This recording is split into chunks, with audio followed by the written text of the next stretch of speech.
I still remember the exact moment my heart sank. My fingers had betrayed me. I had meant to text my brother a harmless joke about my CEO, someone I admired, yes, but in a totally innocent way. The words "my CEO is so hot" slipped from my thumbs and into the wrong chat, my CEO's chat. For a split second, the world seemed to stop. My chest tightened, my palms were sweating, and I could feel my stomach drop into a pit I didn't know existed. I had officially committed the ultimate workplace blunder. And yet, what happened next completely changed how I think about kindness and human decency. Before we dive into this story, make sure you hit the subscribe button, give this video a like, and leave a comment down below sharing your own embarrassing text fails. Don't forget, you're watching MS Tales, where real stories meet real emotions. It all started on a Thursday morning. I was sipping my usual coffee, scrolling through emails, when my friend at work mentioned that our CEO, Jessica, had joined the office for a surprise visit.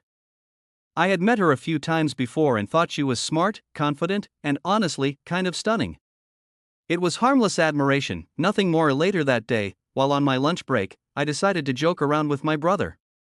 I grabbed my phone and typed, "My CEO is so hot," smiling face with hard eyes, and hit send, or at least, I thought I did.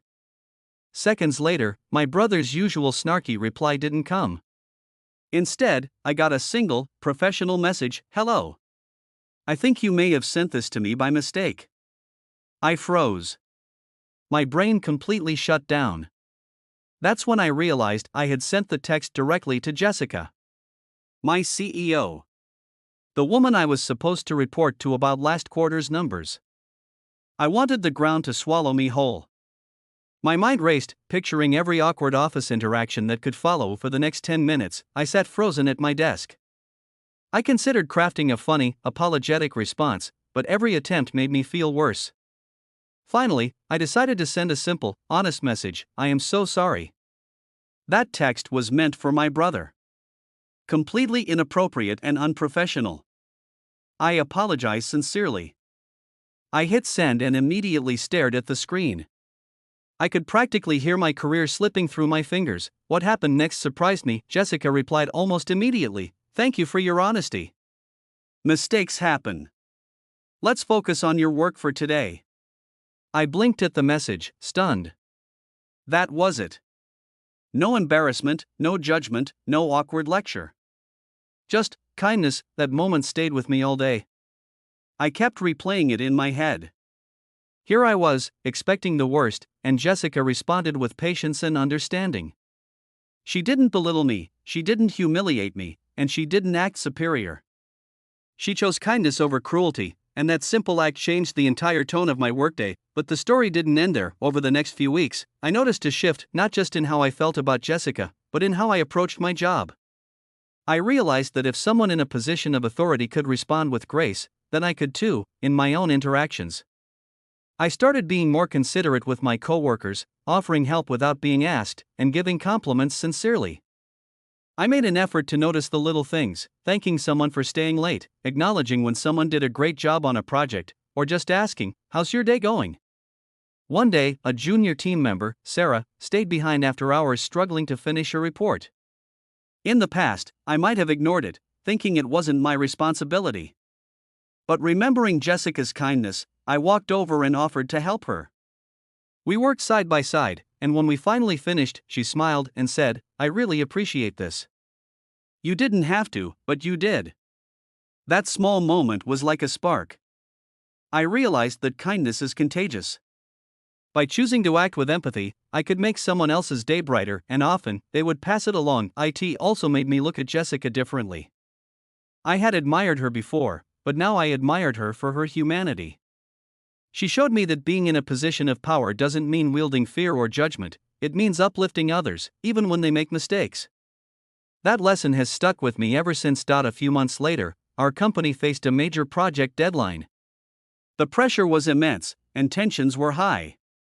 During a particularly stressful meeting, I noticed a colleague, Tom, quietly struggling to keep up with the discussion. Instead of ignoring him, I paused and said, "Tom, do you want to walk through this together after the meeting?" He looked surprised but grateful, and later thanked me for noticing. That small act didn't change the company's workload, but it made our team feel closer, stronger, and more supported. It reminded me of Jessica's reaction to my embarrassing text. Kindness doesn't always solve problems, but it makes the weight a little easier to bear. Looking back, I realized the embarrassment I felt when I sent that text was actually a turning point. I could have let shame dominate me, or I could have resented Jessica for making me face my mistake. Instead, she turned it into a learning moment.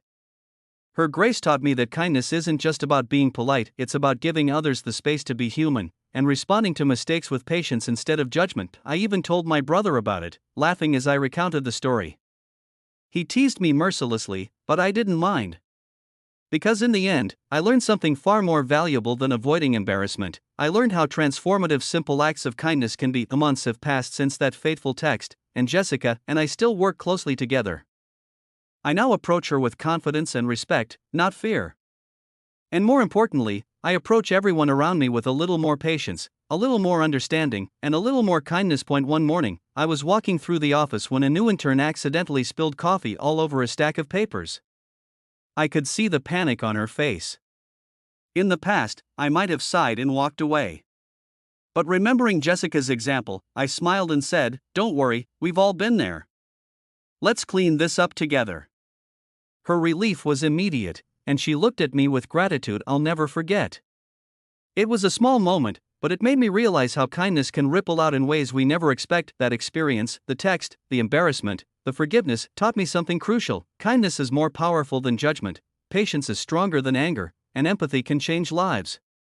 It reminded me that everyone is fighting their own battles, even the people who seem confident, in control, or untouchable. I like to think that moment with my CEO was a gift. It was a harsh reminder of my own imperfections, but it also opened my eyes to the incredible impact of responding with compassion. And it has stayed with me in every interaction since. If there's one thing I want you to take away from my story, it's this: the world doesn't need more criticism or harsh judgment. It needs more kindness, more understanding, more patience. Sometimes, it takes a humbling or embarrassing moment to remind us of that, but when it happens, it's unforgettable. So, whether it's helping a coworker, forgiving someone who made a mistake, or simply offering a smile to a stranger, every act of kindness matters. You never know how deeply it might affect someone, or how much it might change your own heart in the process. That day, I didn't just learn to be careful with my texts. I learned to be kind, to forgive, and to uplift. I learned that mistakes don't have to define us, our reactions do. And most importantly, I learned that one act of grace can ripple into countless acts of kindness, transforming workplaces, friendships, and lives. So, the next time you face an awkward moment, a mistake, or even someone who frustrates you, remember this story. Respond with kindness. Choose patience. Offer understanding. Because sometimes, that simple choice can change everything. And if you take anything from this story, let it be this: the world is better when we lead with kindness.